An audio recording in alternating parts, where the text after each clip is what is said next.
Welcome to the Business Miracles Podcast. I'm Heather Dominick, founder of businessmiracles.com and author of the book Different, the Highly Sensitive Leadership Revolution, found at differentthebook.com. Since 2010, I've been training highly sensitive entrepreneurs and leaders from around the globe to work less while making more impact and income by doing things differently.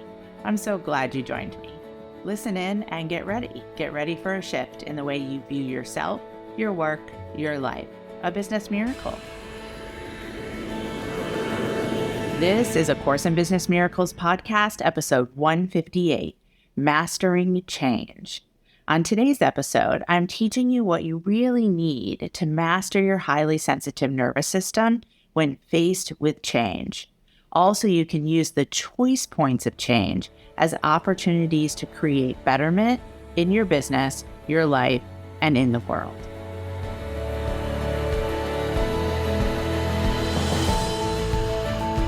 Resistance to resilience revisited. So let's start with, wait for it, some definitions. So the definition of resistance, according to the Webster Dictionary, is the refusal to accept or comply with something, the attempt to prevent something by action or argument. And I'll share that again. The refusal to accept or comply with something, the attempt to prevent something by action or argument. And the definition of resilience, the capacity to withstand or to recover quickly from difficulties. And again, resilience, the capacity to withstand or to recover quickly from difficulties. I'd like to throw in one more definition, and that is the definition of equanimity. Equanimity, a mental calmness, composure, and evenness of temper, especially in a difficult situation. And one more time, equanimity, mental calmness, composure, and evenness of temper, especially in a difficult situation. Let's take a breath in and let it out. So why is it of value to revisit resistance to resilience, especially now?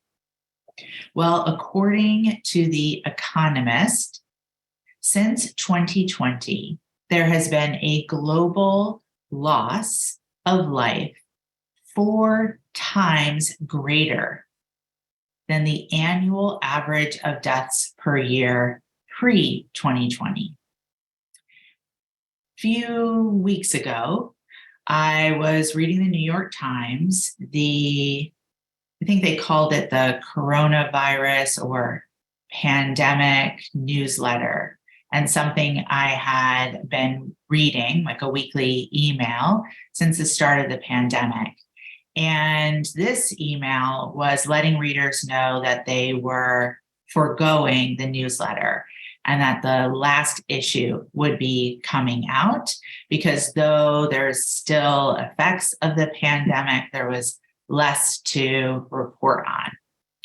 Part of what I loved about this newsletter through the pandemic is that there was always a section at the bottom of the newsletter where readers were writing in answers to questions that the newsletter journalists had been asking and sharing their experiences of the pandemic. And I really appreciated that section of the newsletter because people would write in from all over, all across the United States, around the world. And I just found it, supportive and soothing, nurturing, as well as informative, what other people were experiencing. For this last newsletter, they posed this question. The question was, how has this once in a generation pandemic impacted your life? And I read that question and I literally just uncontrollably, spontaneously burst into tears when I read that question. And I turned to inquiry. It's like, whoa, what's happening? What is this about? And it was the emphasis of once in a generation.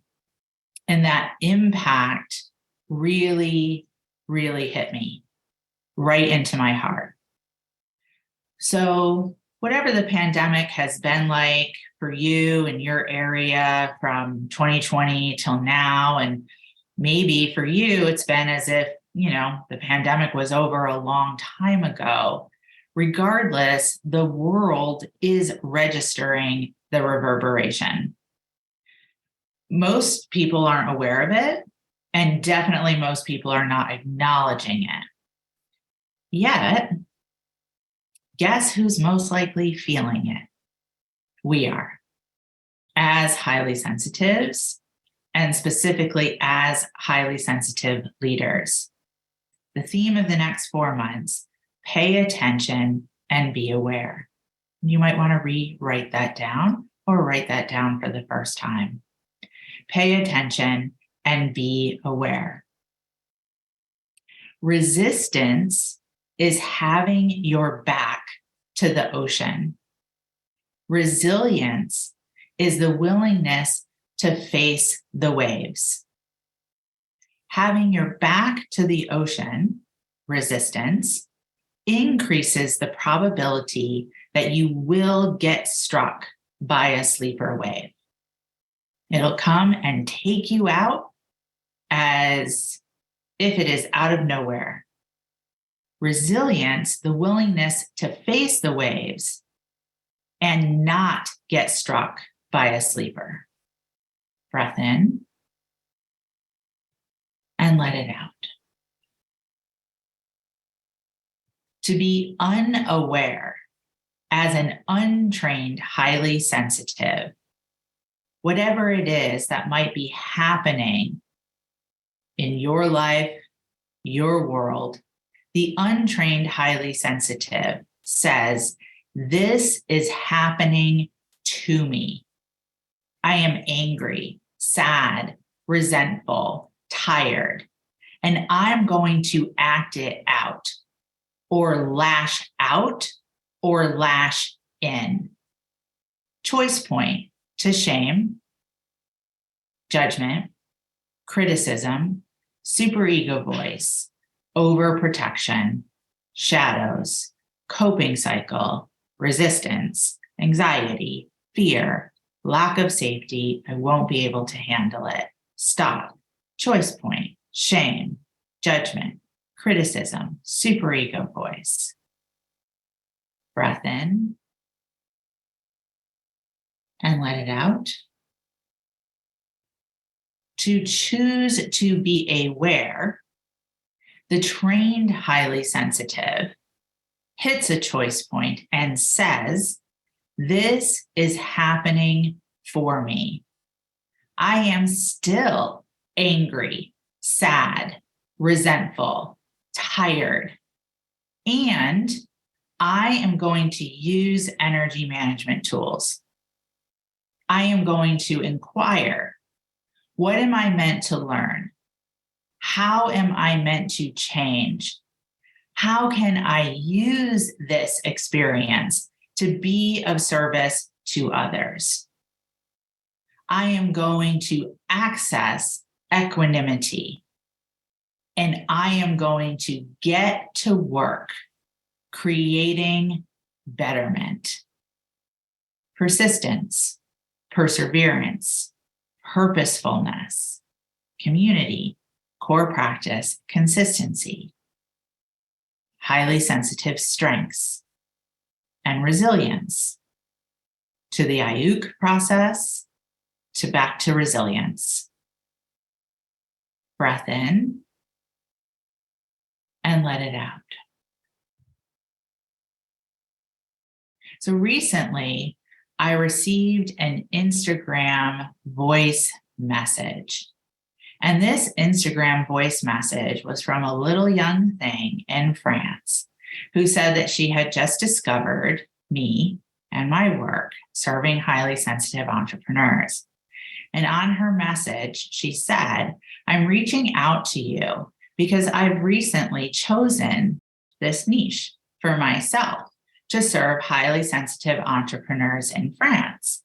And I wanted to know, is it viable? Can you actually be successful, have a successful business serving this niche? So this little voicemail had me thinking back over my own experience. It had me recalling 9/11, when I lived just over a mile from ground zero, was working as a teacher in a school, had just started at this new school, and everything that unfolded from that day forward, including, because of 9/11, having to declare personal bankruptcy that following year, since work that I relied on to pay my bills in addition to my teaching salary dried up, disappeared. Choosing, because of 9/11, to leave the confinement of the traditional classroom and start my own business in the midst of personal bankruptcy. How I experienced 13 deaths in my first 10 years of being self-employed, and not like cousins 4-time removed death, close to me, grandparents, uncles, best college friend died at 35, lung cancer, never smoked a day in her life. How I experienced 3 surgeries, one which was brought about because of a life-threatening situation from 2015 to 2022, how I went through 4 moves through 2020 and 2021. And now I am faced with the possibility that I'm going to have to move again, not by choice. It's a legal situation. It's nasty. It's disheartening in terms of a sense of humanity and justice and fairness. And through it all, over these last 20 years, I've served, supported, shared, taught, coached, mentored. I've hired and I've fired. I have faced choice point after choice point after choice point. And I am still here. So I haven't responded to that little young thing from France yet. But when I do, my plan is to tell her, you can't teach what you're not yet living. We can turn our back or we can face the ocean. And it's going to show up in all ways. For some of us, it's immense personal loss, or accidents, or addictions, or unwanted moves. I remember taking a moonlit walk with HSL++ member Ennis during our Quantum Leap retreat in the fall of 2022 last year, and sharing with her that I receive a Today in History email every day. And I receive a Today in History email from the History Channel every day as a reminder that we are not the first to go through exceptional times. And yet we can fool ourselves into believing that we are. We can fool ourselves into slipping into resistance, resentment, drama, persecution, victimhood. Yet, with every occurrence, we always have a choice. And if your choice is to be empowered as a highly sensitive entrepreneur and leader, then you will do the work to access resilience. And that will be your greatest path to abundance, financially and otherwise. Whatever it is that continues to come our way, the choice for resilience and equanimity is always there. And if you are committed to being trained and high functioning as a highly sensitive, you will welcome the opportunity for the choice point to shift from resistance to resilience. If we go back to the definition of resistance, the refusal to accept or comply with something, the attempt to prevent something by action or argument. So what is to be gained by staying in resistance? What is the value of resisting your own self, your own heart, what it is that you say that you want? The choice is always yours.